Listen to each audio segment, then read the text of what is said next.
Hey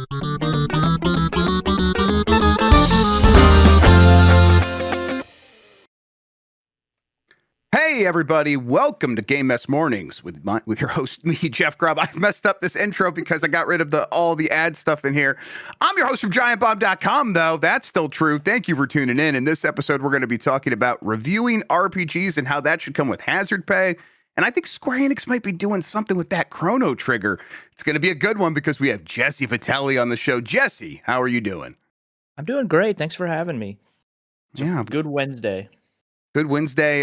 You did have that review go up. We'll talk about that here in a little bit. But we also talked a little bit before we got started about a Game of the Year catch-up. Mhm. Like, where are you at with that, really? Because I'm at a point where it's like, oh God, I'm giving up on some ideas of finishing some of these games. I feel okay because I feel like I played a good cadence of games this year Yeah. as opposed to previous years where it feels like my entire year is catch up. But there are definitely games that are going to slip out of my ability to play the games in the next 2 weeks. Promise Mascot Agency is still top of my list. That is probably the next thing I'm gunning for. But I'm halfway through Dispatch. I haven't finished that yet. There's just so many smaller projects that I would have loved to have time for, but just not how that works sometimes. Yep. Yeah. Same. The one that is kind of sticking in my craw a little bit that I don't know will do me it won't pay any dividends if I actually do go back to it with this crowd that I'm going to be doing Game of the Year with is the new Mafia game. I kind of want to finish that. I was having a good time with it, and it doesn't seem like it's too long. Yeah, I bet I would end up quite liking that game. I don't know, maybe not enough to get my top 10, but there's a chance. I don't know, but there's so many other games. I need to finish Expedition 33. That's number one. I got to finish that. And then I could start maybe doing some of this other stuff. We'll see. Mafia is short enough you could get through it. I think I beat that game in 8 hours. Yeah, and I'm a good 2 hours into that game already, so I could probably make a dent in there. All right, there's a lot to talk about. Let's go ahead and get started and explain ourselves. We're Giant Bomb video game doofuses. We're here on the internet without the backing of any sort of corporation. We're independent games media, and that means we need your help to ensure that we can continue doing this whole shindig. That means go to giantbomb.com/join, become a member. And when you do that, that ensures the future of everything we're doing here, that we can keep doing cool stuff, do our Game of the Year get together. We could do Summer Game Fest. We did the Bombathon. We could do all kinds of fun stuff, including our regular shows like Blight Club and all that. And if you like that stuff, support us. Giantbomb.com/join gets you ad-free shows, gets you some other goodies, a lot more goodies next year as we deliver on all the promises we made at the last Bombathon. Looking forward to making all that happen. The new website should be launching kind of in earnest here pretty soon. Chuck is building it as we're landing the plane, and it's coming together real nice, everybody. So get ready for that. That does mean the old site is still frozen as of now, and it's going to be frozen forever because it's just going to go away and it's going to be replaced by this new one. So look out for that here in a couple of days. As far as this show goes, most weekdays, I, Jeff Grubb, will help piece your gaming life back together. That includes breaking news and maybe even some of our own original reporting. For all these topics, I'll get the input of a bona fide expert who will make me look smart. If you are watching live on Twitch, welcome. You can always listen to the show later on podcast feeds by searching for Game Mess Mornings or find the RSS feed on giantbomb.com. You can also catch the show later with chapters and timestamps on YouTube. Hello, YouTube. All right, we have a lot to get into, so let's start the morning mess with Octopath Traveler 0 reviews. It has an 83 on OpenCritic, and we have some reviews here. I'll read a couple of these real quick. A 4-star review from Alan Wynn at Games Radar Plus, who says, it's commendable that something like Octopath Traveler 0 exists. Steve Watts at GameSpot gave it an 8 out of 10 and said, a stellar combat system and multitude of strategic wrinkles are the glue that holds this well-told, if disjointed, episodic story together. And then the Sixth Axis's Dominic Layton gave it an 8 out of 10. Said Octopath Zero maintains the series' gorgeous pixel art aesthetic, while its adapted and evolved take on Champions of the Continent's gameplay ensures that it feels like a worthy console release. Jesse, you played this, right? I did. So I reviewed it. I finished what was that like? Reviewing a big old RPG. It's what 20, 30 hours? Yeah. Just multiply that by 5 and you're good. Oh, fuck. I think So I have seen like the true ending. I have done all the side quests. I have recruited everybody, and I think my hour count's like roughly 113 hours, give or take.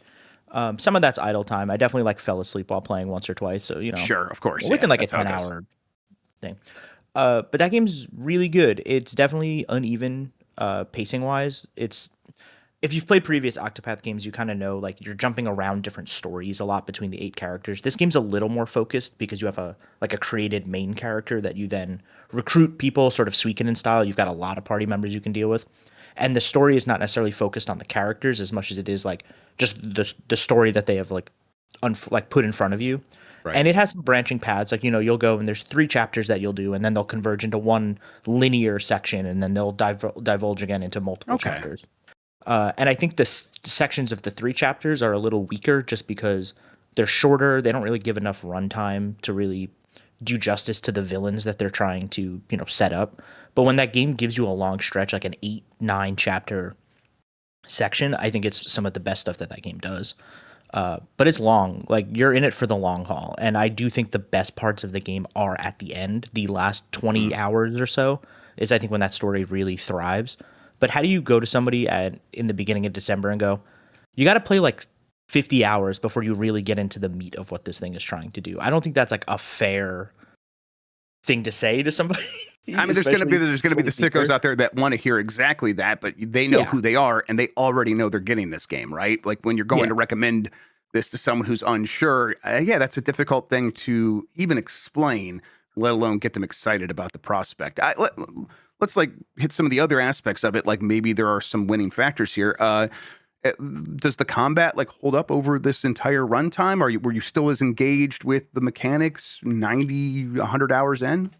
It has some of my favorite things that RPG combat can do, which is like it's going to be easy at first. There's going to be some sort of difficulty spike later, and then you're going to kind of break the system wide open once you've spent enough time with it, you've accrued enough job points, and you're able to sort of the way the system works is you sort of level up each character, you gain abilities, and then you can spend points on those abilities to give them to other characters. So you can sort of mix and match a bunch of different abilities and passives and all these things. So you can really sort of create your own build, if you will, for all your different characters, and you can give them more options in combat. Like, oh, this character's not a spellcaster, but I'll give them some spells so they have more variety.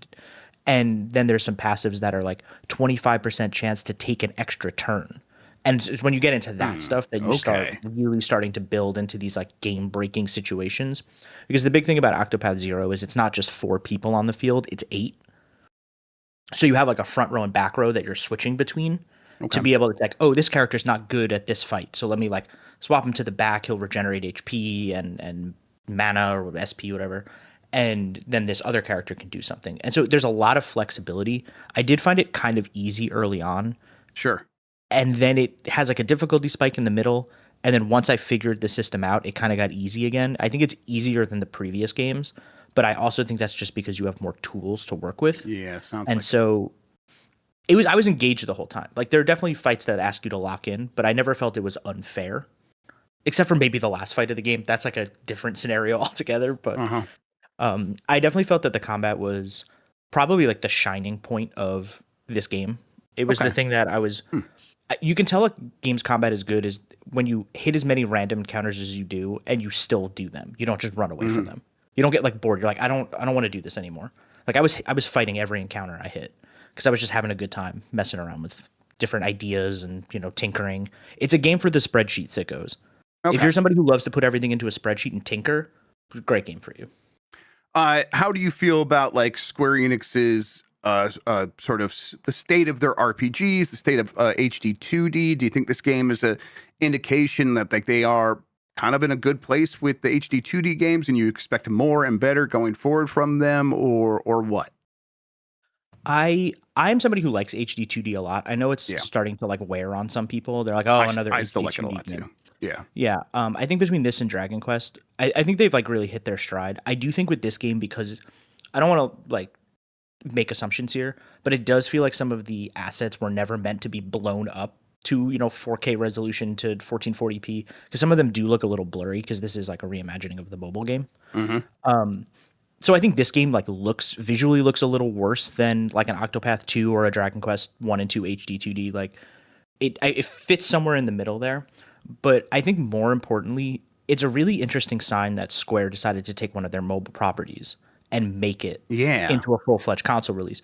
Which means, like, are they gonna start looking at their other catalog of other mobile games, like a Nier Reincarnation, a Mm-hmm. Final Fantasy Brave Exvius, I don't know, and turn those into full console releases with like added dialogue and the town building stuff of Octopath Zero, which is really interesting.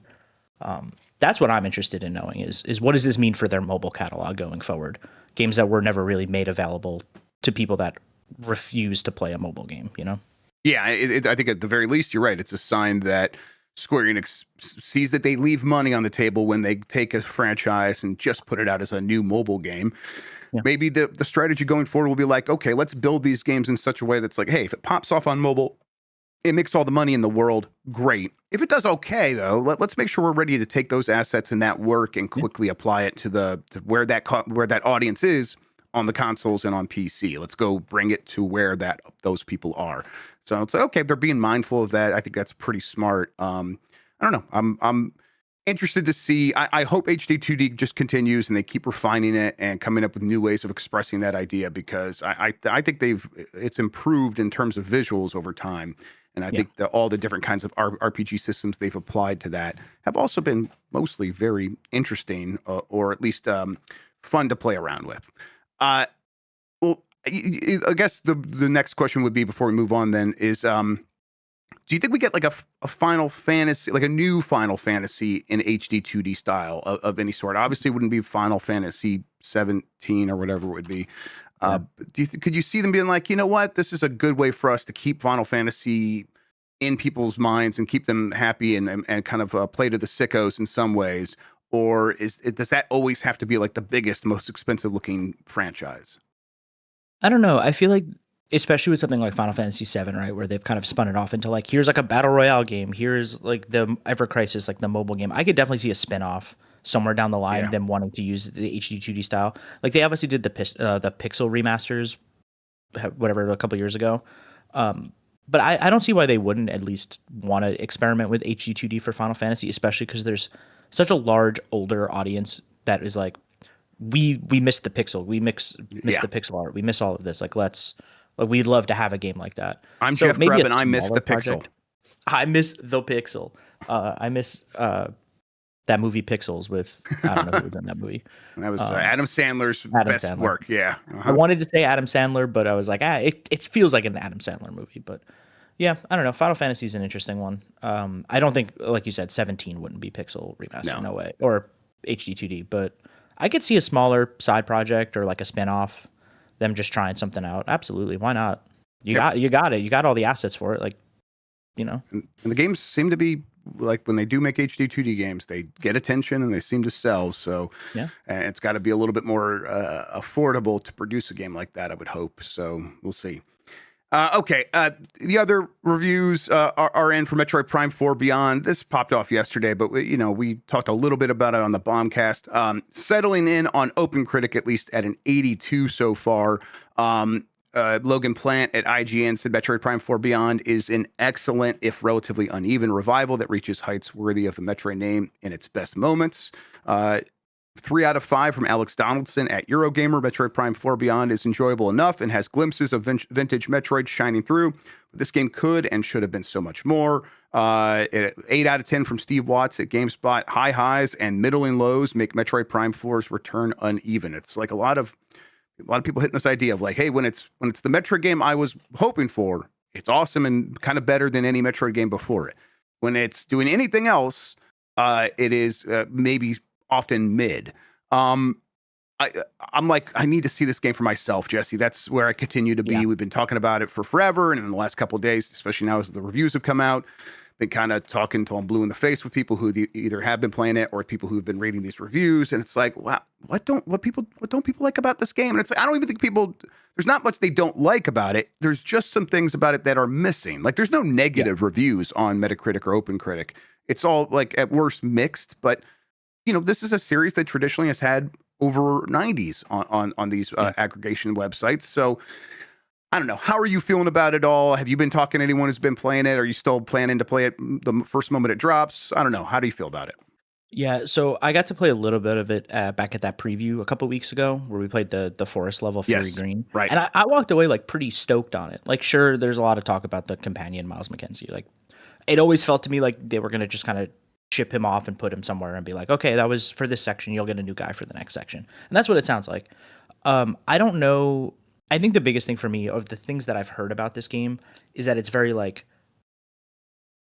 linear, I guess. I'm afraid to use that word here, but it is like Hmm. you're going to go to a biome, you're going to do the narrative stuff, you're going to go back to the desert, you're going to go to the next biome. People are describing it as like a 3D Zelda, right? Yes. Um, to me, that's not something that interests me. I'm going to say something controversial here. I don't love older 3D Zelda games, not really my jam. So to me, it's like, oh, the things I like about Metroid are not here, and that's fine. This is a different game. It's trying to do something different. Not for me. Moving on. But I'm a little bummed. I think it has the unfortunate pressure of being in development, even though it's been rebooted multiple times and changed hands. But we've known about this game for like 8 years at this point, and Yeah, everyone is kind of in their head made up their minds about what this game was going to be or what this game exactly. should be. And now we have a finished product, and people can actually like wrestle with their thoughts on what this thing is. And some people are walking away like it's not really what I wanted it to be. It's not what I maybe built it up to be. It's not a lot of these things. But what's here is fine. There are parts of it I like, but there are parts that I don't. And it's like I don't think this game was ever going to go any other way, if we're being honest. I feel like it had the unfortunate problem of having to deal with years and years and years of expectations Yeah, and and three like games that came years of before like it. of baggage of like previous developers' work and stuff, and they probably Yes. were taking as much of that as they possibly could. It seemed like that was a little bit of an albatross here. Yeah, that does seem to be the main one of the main contentions is it is not this necessarily super interconnected world where it's like here is the lava biome overlapping with the ice biome in some way. It is like you go to this lava biome and it's almost like a Zelda dungeon. And then once you're in there, there's a Metroid world to explore, and it Yeah. has the elements of a Metroidvania that you would expect, but it still feels maybe closer to an Ocarina of Time than to a Metroid Prime. And it's like, oh yeah, if you were expecting one, I could see that disappointment coming through. It's like, but is it good at what it's doing? I will be curious to see that because I think we're still in a point where a lot of these criticisms that are coming through are coming from that place that you're talking about. 8 years of thinking about what this game could be and trying to match that up with what it actually is. And if it doesn't fit exactly, that it doesn't just like disappoint. It kind of hurts. Like, oh, the game in my imagination isn't real, and now I have to Yeah. like sort of mourn that a little bit. And it's like, okay, well, I think we might be able to get on the other side of this and be like, well, what did they make, and is that good? And it sounds like for the most part, the answer to that is actually yes, because again, these reviews mostly positive.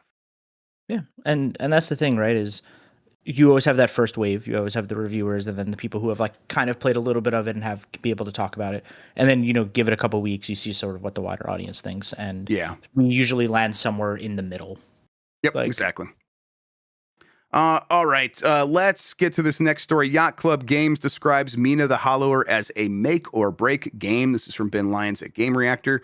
Considering the heights that Yacht Club Games reached when Shovel Knight arrived, you might think that the indie developer would be in a rather good place still, but evidently not. In a new Bloomberg article, it's claimed that the upcoming title from the studio, Mina the Hollower, which recently got delayed indefinitely, is a make or break game, one where poor sales could be the last straw for the studio. As per co-founder and studio director Sean Velasco, it said that Mina the Hollower is make or break for sure. If we sold 500,000 copies, then we would be golden. If we sold even 200,000 copies, that would be really, really great. If we sold like 100,000, that's not so good. This is something that marketing director Celia Schilling, shouts out to Celia, seems to be confirmed by noting that your company is only as strong as your last game. Bloomberg then went a step further to explain that the studio had already undergone downsizing and even put a second project on the back burner, which is supposedly the 3D Shovel Knight sequel, all because it has churned through most of its capital. Quite a dire set of circumstances, says the story here. Yeah, I mean, in my head, Jesse, when I think about like indie studios, I don't know the inner workings. I've never run an indie studio, but it's like at a certain point, it's like, if you have one of those games like let's say Hollow Knight, that thing just yeah. sells forever, and it's sort of like you can use that to fund your development, and that's fine. And it's like, oh, but it's probably like the number of games from indie studios that are like that. It's Mhm. probably single digits, right? There's probably only Yeah. a like Stardew Valley probably pays for that really that one person and a couple of contractors to do that work over there probably forever. Shovel Knight, a little bit of a slightly bigger team, and maybe a slightly smaller game in terms of scale of success, although it was still very popular. Still very popular, yeah. And it's like they are in a situation where it's like they were able to take on some bets and continue to make stuff, but now they are on the hook for the next game has to deliver. And it's like, God, that is, I mean, I suppose that's where we're all at, right? You have to go to work the next day. You have to make money the next day because the money you made the day before you spent on just trying to live and survive. But exactly. I don't know, something about this still feels like, man, I thought this studio would be in a slightly stronger position. What's your take? Well, I think that's like a good indication of like where we're at. We talk a lot about the problems that indie developers are facing, right? The publishers just simply aren't there to dump buckets of cash anymore, unless you're making very specific types of games that they're searching for, and even that is very small. But you have these studios, these legacy studios that have built an IP as big as Shovel Knight, struggling, and these games. Mina the Hollower has been in development for a while. We've seen it. It's had release dates. It's gotten moved. That's expensive. That's more money that they have to put in and less of a return that they're going to get. Shovel Knight was Mina the Hollower too, I believe.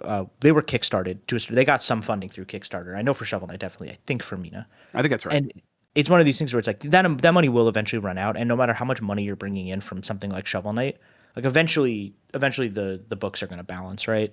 And if you're not putting out something, it's dangerous. It's scary. Like Cecilia said, you're only as good as your last game, and that's the unfortunate situation we're in, because if your game doesn't sell, how are you funding the rest of the operation? It sucks, but more than ever, you just got to support the things that you love. And if you're someone who loves Shovel Knight and you want more Shovel Knight, even if you're not necessarily interested in Mina, like that's your way you can support that studio, right? Yeah. And so it's just about supporting the things that you love and trying the best, because companies are not going to take care of us in this world. We got to help each other. We got to, hold on to each other, lift each other up. And this is a case of like they're saying like we can sell 200,000 copies and we could be good. We sell 500,000, that'd be great.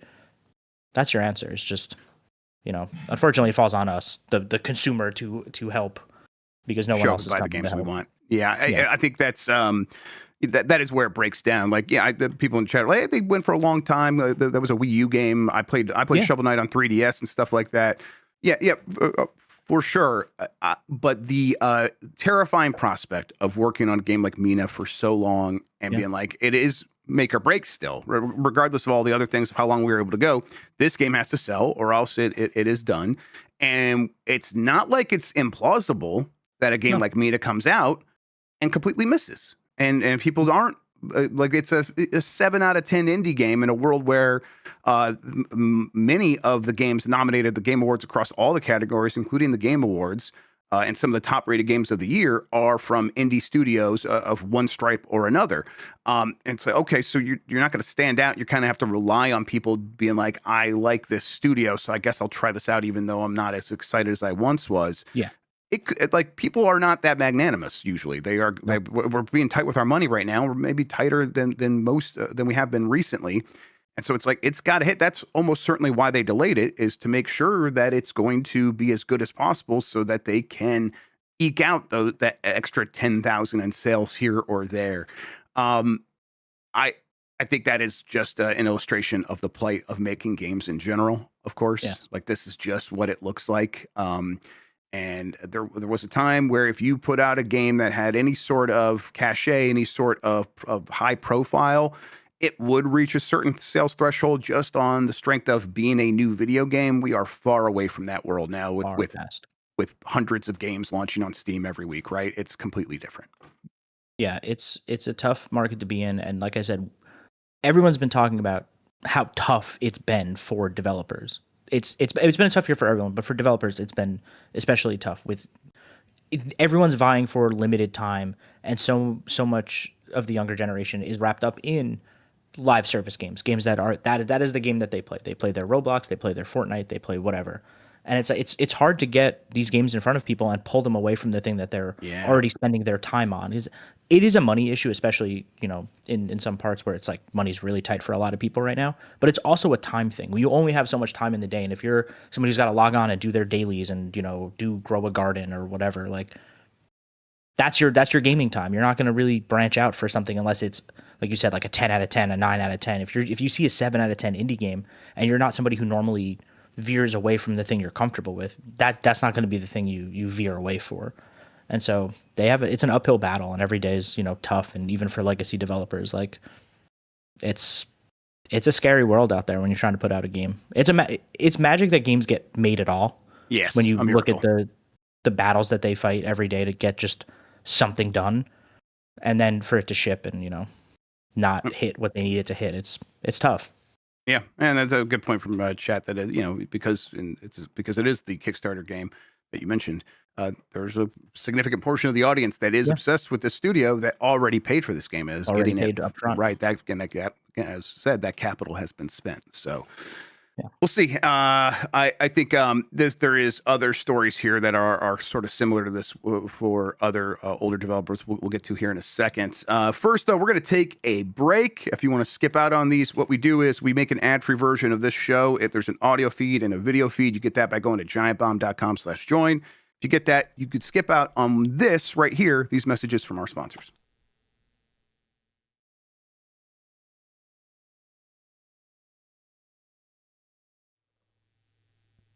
All right, we are back. It's Game Mess Mornings. Jesse Vitelli, Jeff Grubb. Let's get to this next story here. Yuji Hori appears flustered and says he can't talk about a Chrono Trigger remake. What does he mean? This is from My Nintendo News. The legendary Yuji Hori may have let the cat out of the bag by revealing that he is seemingly involved in the rumored Chrono Trigger remake for current generation consoles. Asked about the celebrations happening around the anniversary of the series, he was asked if there were any game developments happening. In his reply, he appeared visibly flustered and said that is not something he can actually talk about yet, leading many online to speculate that a new Chrono Trigger project is in the works, whether it's HD 2D or a Final Fantasy VII remake style project. That would be nuts. There's no way. Remains to be seen. And basically the quote here is, I can't talk about that. Like suggesting that there is a that, but of course there's people talk in all kinds of ways. I'm choosing to be on the side of I think something's happening with Chrono Trigger. Where do you fall on all this? It's tough because I feel like at least once or twice a year we get a story that's supposedly about a Chrono Trigger remake or remaster or new whatever. And at this point, it's like I don't know. I'm gonna say something. People are gonna be very upset with me. I have never finished Chrono Trigger. It is not a game that I've seen all the way through.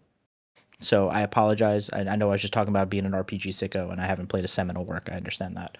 There's only so much time in the day. However, I would be thrilled if this existed, but I have yet to see anything that like really makes me believe that it is happening, because we're still talking about the Final Fantasy IX supposed remake that's floating around. That one does seem like it was shelved. That was the latest rumor on that one, is they were doing it and then they shelved it. I don't know, but yes. And that could be the thing with this, right? It could get shelved. Something could happen. Like until we have something to work with, maybe that's why he's flustered.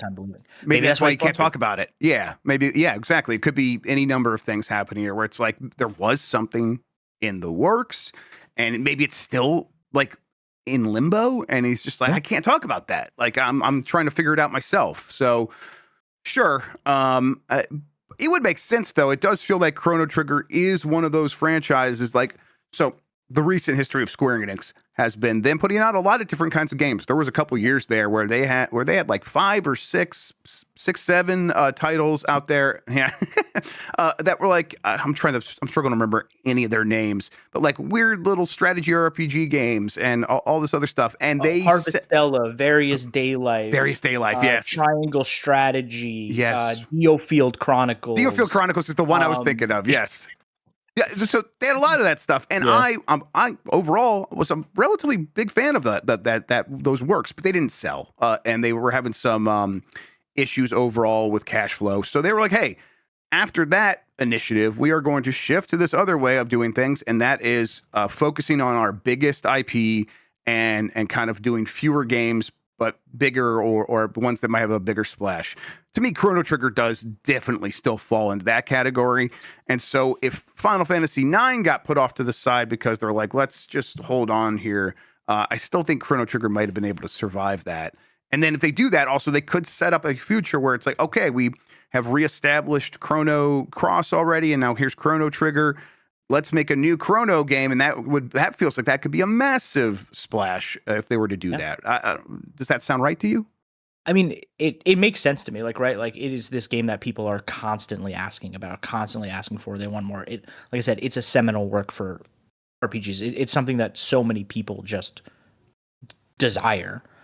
So yeah, of course, if I was working there, I would be like, yeah, why are we not doing this? This should be a thing that is in the pipeline, and maybe it is.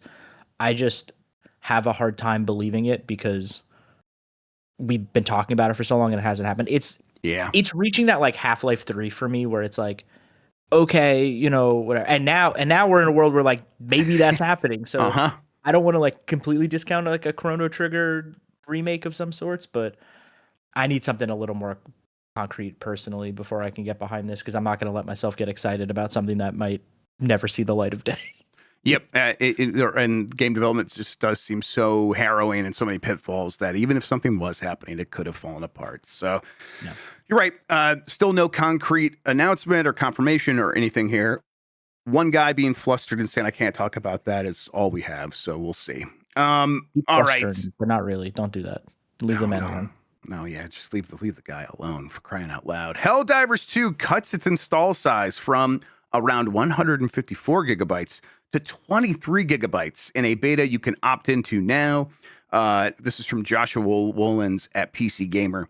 Our hard drives get bigger, but so do the games. In 2025, we are beset by file sizes run amok. I'd consider a 30 gigabyte game to be unfathomable. Unfathomable imposition on my C drive. All right, man, guys, cooking over here.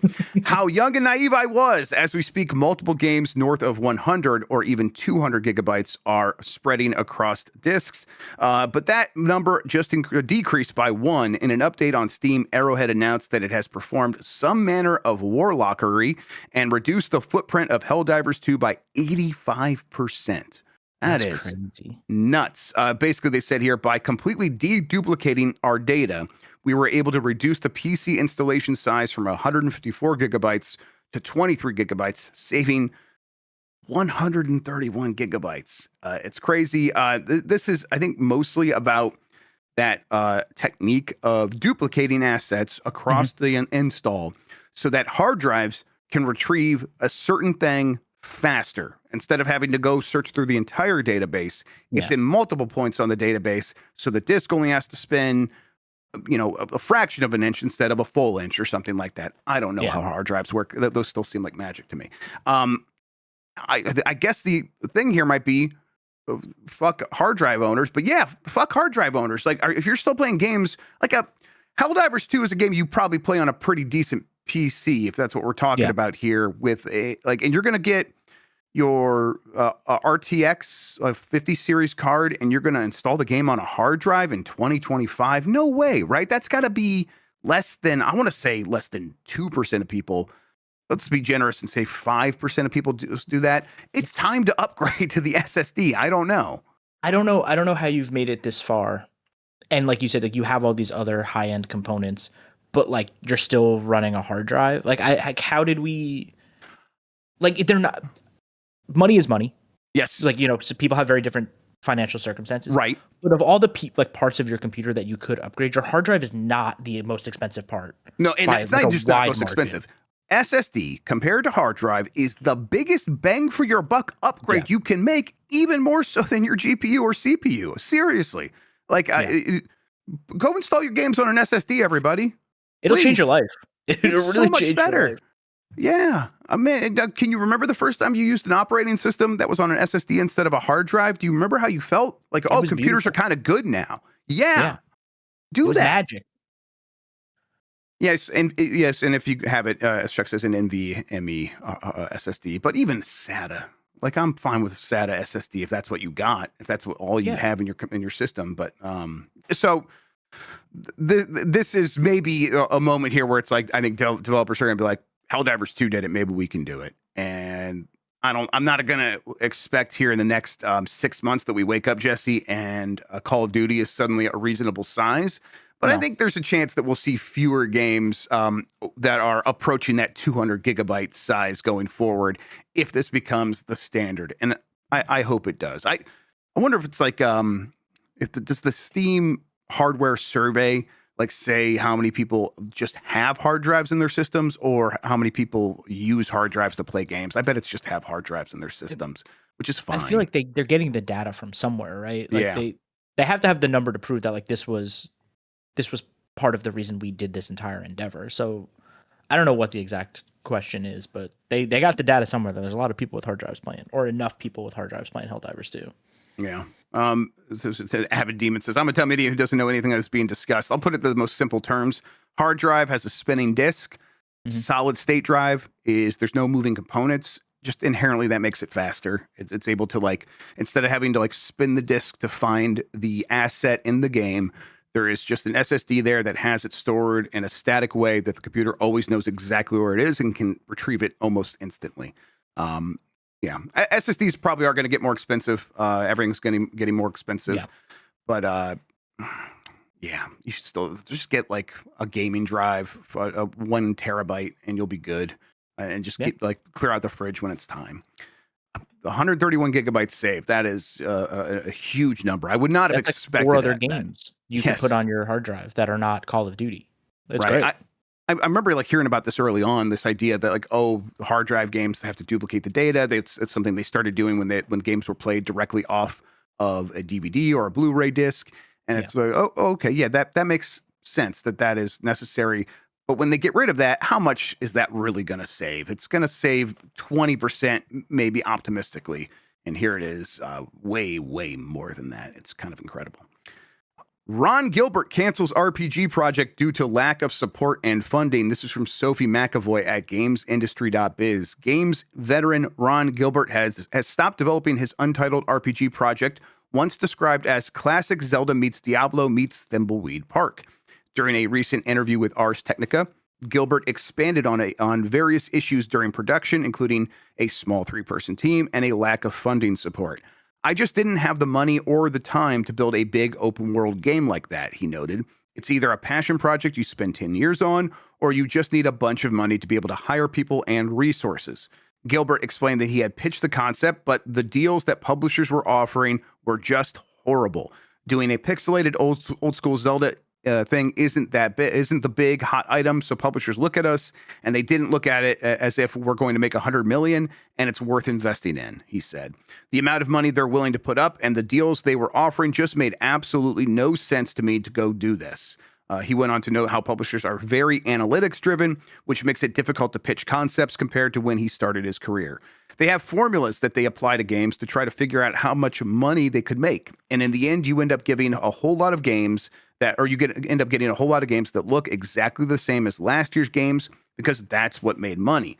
When we were starting out, we couldn't do that because we didn't know what made this money. So it was a lot more experimental. I think he's trying to say. He continued, "That's why I really enjoy the indie game market because it's kind of free of a lot of the stuff that big publishers bring to it, and there's a lot more creativity, strangeness, and bizarreness." Yeah, so like said stuff like, if you want to get this attention from publishers, you kind of have to make something that can pop off on like for YouTube and things like that. And it's like, yeah, I could see that being one of the hangups here. It's Ron Gilbert's from a time before that. He's like, I'm going to make my game, and people will maybe show up for it. But I don't think Ron Gilbert's alone here. This has been the story we've heard over and over again. And one of the reasons, like you hear stuff like capital is drying up at Yacht Club Games. It's like, well, in the past, what you do is when that happens, either put the game out too early and hope for the best and update it later, or you go to your publishing partners and say, hey, can we get some more money? And that's something that happened in the past. Doesn't sound like that's happening kind of at all right now, right? And it's even happening to people who have established track records. Thimbleweed Park was a really well received game, like it was still kind of a standout hit on the Switch 1. I think it was one of the better selling like point and click adventure games on the Switch 1. And he can't parlay that into current funding for his next game. That sounds pretty cool to me. What do you think this says about where we're at?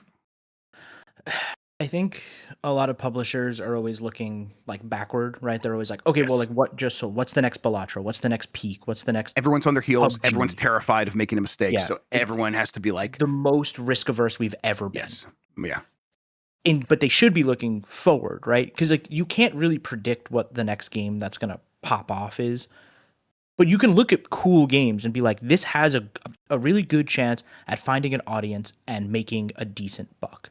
Everything you just described to me sounds exactly like that. That Yep. entire game sounds like something that would find its audience if it's given the right level of budget, it's given the right marketing push, it's put in front of the right people. That game would do great. But they're not looking for that. They're looking for the low maintenance, high risk, high reward play, even though it's not really high risk if you're just putting out like another Peak or something, right? But that's what they're looking for. They're looking for that game that's going to sell 10 million copies, that indie game that's going to be made by quote unquote one person and pop off. That's finding a needle in a haystack. Like it's an impossible task. You got to support the things, you got to give money to the things that are going to make you a good return. It's a good relationship, right? It's somebody you're going to be able to fund this cool project, this cool piece of art, and everyone's going to walk away happy. That's what you got to do. But Yep. they don't give me the money. They don't let me make the decisions. To their detriment, I think, in my personal opinion. I would have funded this game. This game sounds sick. Yeah, it sounds really good. Yeah, I guess his team did that. What was it, Return to Monkey Island? That also seemed to Yeah. do pretty well. Yeah, I don't know. I just take chances on these kinds of games. I feel like they will eventually start paying off again. But again, I'm not in that business. Don't really want to be in a business like that where you No. have to pick winners and losers. That seems very tough. But there are multiple publishers of like indie publishers that seem pretty good at it. Like, oh, we have a Yeah. good track record of finding stuff that's interesting, and it doesn't seem like a Devolver Digital. I'm sure they have their algorithms. I'm sure they have their spreadsheets that they put things into. I don't know if Yeah. that's how they are like initially finding their partners though. To me, it seems like this shit looks cool. It speaks to us. It has a voice and a voice that we recognize that kind of fits with the voice of our other games. Let's see Yeah. if we can work together. And then at that point, it's like, let's do the numbers then. I think what he's saying is a lot of the partners he was talking to just want to make the math make sense right away before there's even a game. And so Yeah. that's going to be tough. That's an uphill battle. Always. All right. IO Interactive confirms Hitman 4 will eventually arrive. This is from Ben Lyons at Game Reactor. The next game to come from Danish development powerhouse IO Interactive will be 007 First Light, but we are all expecting the studio known best for making Hitman games to eventually return to the franchise. Nothing official was confirmed that this would be the case, but it was assumed. Now we know officially that it will happen. Speaking with Variety recently, CEO Hakan Abrak took some time to talk about Hitman, where he basically confirmed that Hitman 4 will eventually become a reality. In full, Abrak expresses, so of course there will be more Hitman, but right now I think we need to get to the other side of this year, and next year you'll get more news about Hitman Co-op, because I think Co-op is a really, really good extension to the universe and will introduce very interesting mechanics and combinations in World of Assassination. I forgot that that's happening. I'm so excited, Yeah. Jesse.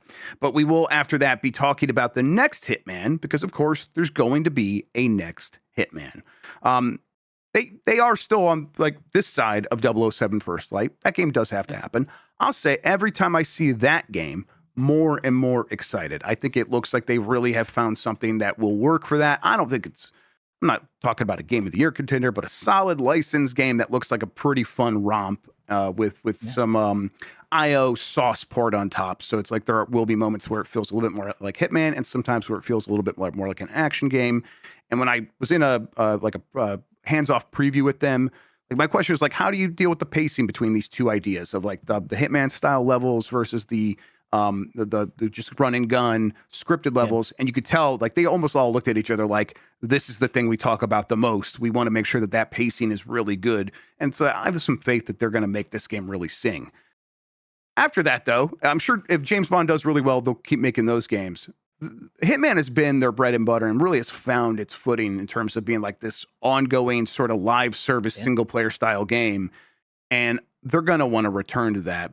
But that I don't think they need to rush to it. Hitman 3 or Hitman World of Assassination, especially once it gets this co-op update and they can keep adding DLC, they got this M&M stuff happening. They can run on that for a while and take their time and really reload.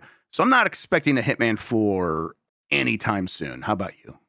No, this is one of those stories where like I read it and I go, yeah, of course.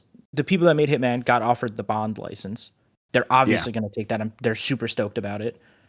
Like you said, everything we've seen has looked really good. I'm actually like more impressed than I thought I'd be with that game because I really did think it would kind of be just a reskin of Hitman. Yeah. And I'm happy that it has found its own specific, parts that it's looking for. Like the high octane sort of James Bond stuff is very much there. It's not just feels like Agent 47 wearing a James Bond suit. But of course they were going to go back to Hitman. Hitman's been doing so well for them. They have put so much love and care and attention into those three games, the most recent trilogy. Like you said, the Eminem stuff, they were always going to go back to Hitman's their baby, right? Yeah. And it's not like it ended like 3 ended on this whimper and they were like, we don't know about the future of Hitman. We're not really sure. People really didn't like the stuff we put out for it, so we're going to like come back to it. It's like, no, they got an incredibly cool license to work with that they earned through doing Hitman. And then we'll come back to Hitman and everyone will be super super jazzed when Hitman comes back cuz I would love a Hitman 4. I'm excited for James Bond, more excited for a new Hitman. Yep. I'm really looking forward to everything IO's doing. They still have that other project. I don't know if they've ever like publicly revealed it in any way. I think they've publicly confirmed it. It's like Project Dragon, which is like their fantasy game. I wonder what the status of that is. So maybe it's something that's on the shelf, and because they did get so busy with 007 and they don't want Hitman to go in there. Like they definitely don't want Hitman to become like their Fallout, where it's like, oh man, how do we get back to Fallout or Bethesda? And it'd be great if we made a new one of those, but that's so far away because we have to do Elder Scrolls first. I think they want to keep it in an active rotation. I just don't think that means they start working on one in the next year or so. No, James Bond to me feels very much like the exact kind of license that you want to do incredibly well because it means you can staff up your studio. You have this ongoing sort of like Insomniac and Marvel, right? Like they've got their Spider-Man, they've got their Wolverine, and then the other parts of the studio can work on like other projects. And you become a studio that can now balance with a reliable source of income, multiple projects at the same time. That's right. Seems like the ideal situation. Yep, I think there's a strong chance that it really works out for them, especially if that game comes in as like mostly positive reviews. I think people will be all aboard on it. Mario Kart World version 1.4.0 is now available. It includes music sliders and more. Basically, you can like customize the items available in a race. New feature added to item rules, allowing players to set which items appear in versus race, balloon battle, coin runners, and room and in online play or wireless play. The audio enhancements include the music track name and source title are now displayed on the pause menu, and a music volume setting has been added. They also changed some of the course layouts. Several specific routes involving Koopa Troopa Beach, Whistle Stop Summit, Desert Hills, DK Spaceport, Crown City, and Peach Stadium had their course layouts changed for versus race or race in online play or wireless play. It's also, yes, for the volume options for the audio, there's 2 settings. It's not like a slider, really. It is normal or loud. The most I love it. Nintendo, just absolute nonsense. If we just made it a slider with numbers, who understands any of these numbers? We don't want to confuse these people out. These sweet little simpletons. In this economy? Related to sound and how loud it could be? No one's ever seen such a thing. People only understand normal and loud. 2 options, that's it. Kick them in the ass. Here's a signed signature from Shigeru Miyamoto. I saw videos, and I don't want to spread misinformation, so take this with a grain of salt. I saw some videos that they changed the intermission parts of a course. Yeah. Where I saw someone riding on the water, and then vines were there, and they were grinding on the vines to go to the next course. I saw somebody get into a helicopter in between the water level. It looks like that they've changed some of the maybe interstitial parts of the track. I cannot confirm. It's a video I saw online. It could be fake, but that's what I saw, and I was very confused. They definitely did change the way that some tracks connect to Koopa Troopa Beach. That's one of the things. I don't know specifically Koopa Troopa Beach. I think so. I don't know exactly what it means. There's a lot of changes here. I kind of tried to pare it down to make it easier to parse for the show. But Koopa Troopa Beach was also used to be 1 lap, and now it's 2.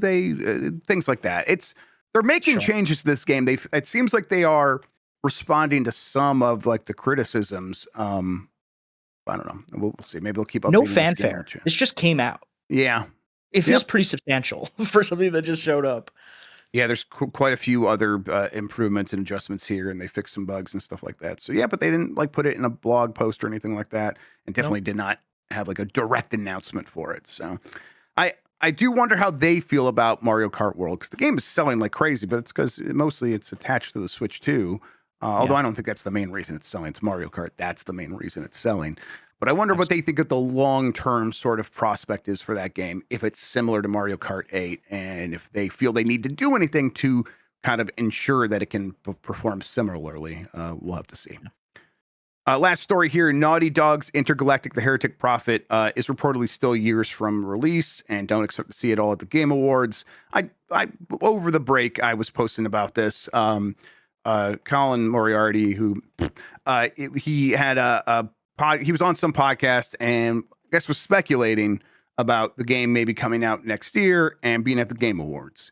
And I didn't listen to that, but it caused some people to like post about it. Oh, he thinks it's coming out next year. And then that caused people to reach out to me who do know. And they said it won't be at the Game Awards and it's not coming out next year. And so I just went online real quick and was like, hey, it won't be at the Game Awards. And yes, it won't be out next year, something that at that Yeah. point Jason Schreier had confirmed. So it's I just go like, let's just say that Intergalactic: The Heretic Prophet. Is that right? God, man, I'm gonna have to like Sounds check right. myself. Yeah, I think so. And every time I say Intergalactic, I just want to sing the Beastie Boys song instead. So that's Yeah. gonna be a huge issue for me. Um, yeah, I think it's not out next year. We know that. Do you think Yeah. it's out in 2027 then? No. Yeah, I think there's a chance I that think it's this like is like a 20. I think this takes the slot of like The Last of Us Part 2 did for PS4 and Ghost of Tsushima, where it's like it's out at the very tail end of whatever this console's life cycle is. And then like a couple months later, we get whatever the next generation of consoles are. Like yeah, that's what that feels like and to they me. have like an updated version for that, like ready to Yeah. go because it's like it Yep. took that long. If that is the way it goes, Jesse, that does mean that basically, essentially, because that would make it a cross-gen game. This entire generation went by without a game from Naughty Dog, right? A new game. A new They game? Yes, a new release, something that they are not a remake, not a Yeah. remaster. Yeah. I don't know. They put out The Last of Us 1 and 2 like 8 times. Yep. So they were busy with that, I guess. It just That feels to me like an end of like I don't know. It got announced and we were I like mean, I all very agree with excited you. about Yeah. it, and then everyone was like, "Yeah, this game don't expect it soon. Like this is going to be a while," and we know Um, how long game development is at this point. Like, it takes a long time. I think that every time I go back to look at that game, I'm like, you know what? This one looks like it might have some real juice to it. Yeah, I'm hopeful, and I bet they want to take their time because they're going to make a massive game and set up a whole new franchise. So, yeah, they won't be rushing this, and so certainly not next year. I guess late 2027 is possible, but even that, I'm with you. 2028 feels like the Hey, most likely that's year it comes out. we're gonna release The Last of Us one more time before One more this one. time. We'll get it one more time. Yeah, probably more If than you're that. lucky. 2 or 3 more times. Let's go. All right, that does it for the headlines. Let's go ahead and get to the poll question from Monday. I have that over here. I'm going to bring it up. There we go. Over here on posts. I'm going to refresh to make sure I have the most recent poll results. What do you want from the Hollow Knight devs after the Silk Song DLC? Do you want Hollow Knight 3 or something new? I went with something new, as did 87% of respondents, and so did Jan right there. Hollow Knight 3 is 13%. I mean, that just sounds right because we're getting DLC still for Silk Song. So in this moment, it's like we already are getting more Hollow Knight. And that game does feel like Silk Song already feels like they did it all. They did all the things you can do with this. Like, what more could you possibly ask for? That feels like a franchise that can cool off for quite some time. And if they want to come back to it, 15 years from now, that would be fine. They don't need to do it anytime soon, though. How do you feel about it? Yeah, let's get away from Hollow Knight. Let's Yeah. move on. It's fine. Yep. We could do something new. Spread our wings. Spread our wings and fly. All right. We'll have a new poll question here in a second. Before we do that, though, Jesse Vitelli, why don't you tell people where they can find you on the internet, what you have going on, and all that good stuff? Sure. Thank you very much. I'm Jesse Vitelli. You can find me on the internet at Mama Vitelli, pretty much anywhere, or just my name, Jesse Vitelli. You can find all my work at restart.run. I help run all the social channels there. So if you are on Instagram, TikTok, Blue Sky, Twitter, Facebook, whatever, Pinterest, we have a Pinterest. It's pretty sick. I think we put out some like really, really great stuff, and I'm very happy with all the stuff that the team's been working on. So restart.run is the website where you can find all of my work and all of my wonderful coworkers. We put a lot of heart into it, and we just want to connect with y'all. As for me, like I said, you can find me Jesse Vitelli anywhere on the internet. I want to thank you for having me. I always love to chop it up with y'all. It's a good time, and I hope everyone enjoyed. Yeah, we always love having you on. Loved seeing you in New York. I've been thinking about Margaritaville ever since you explained it to me. We have to go. I think we have to go, and it's like there's a reason we'll probably be back that way sometime soon. And it's just like we're not gonna be able to make it happen, and it's gonna physically pain me if we're gonna be that close and can't make it happen. So yeah. I don't know. Maybe I should try to show up a little bit early, and I could just go there by myself and really show everyone how it's done. That's what I'm saying. Yeah, one of these days, though, we will certainly do the Margaritaville, New York City pub crawl from bar to bar on each floor. And thank you to Jesse Vitelli for teaching us the way. Okay, let's see here. New poll question. I have that right over here. Do you play PC games off of a hard drive instead of an SSD? Yes, no, or I do not play PC games. Those are your options. We'll get the results, talk about it on Game Mess Mornings here on Giant Bomb tomorrow. Speaking of Giant Bomb, today's a little funky. We're because the site is frozen and we have the new site happening. We're like all getting up to speed on the way new stuff works. So we're going to be spending some time today doing that. Me and Dan were maybe talking about doing a Delight Club, but I'm not sure if we're actually going to be able to pull that off now. So I'm going to go and we're going to have a little powwow and figure out, hey, can we make that happen? And then we'll let you all know what's happening for the rest of the day. But expect a voicemail dump truck tomorrow. UPF will happen on Friday. Jam, we're doing city trials, right? Yeah, we're doing Kirby. Yes, oh, nice. Kirby Air Rider city trials. So we'll open up a room and maybe try to get a bunch of people in there hanging out with us. Jesse, you play any Kirby Air Riders? I have not had a chance to play the full release. I got to preview it a couple times and I had a good time, but haven't had the opportunity. Now that Octopath's out of the way, though, I'm free. I can play whatever I want. Someone else should drop a new 100-hour RPG on you, just like right now. Please don't. Just to really fuck you up. I'm so tired. Kirby Air Riders is one of those games. The more I play it, the more I'm like, I just can't help but appreciate this game and Sakurai and everything he's doing here. It's one of those ones that really grows on you. Okay, so that's the rest of the week. I think with all that out of the way, what I'm going to do now is say, Jesse, thank you for hanging out with me today and talking about video games, man. I really appreciate it. Thank you for having me. Like I said, I always love when I get to hang out with y'all and chat just about anything. Margaritaville, video games, whatever. Anything. The Disney store even, turns out. The Disney store? Good. Yeah. Thank you once again. Thank you, everybody, for watching and listening. You are the best audience in gaming. Until next time, have a good one. Take care of yourself, and goodbye.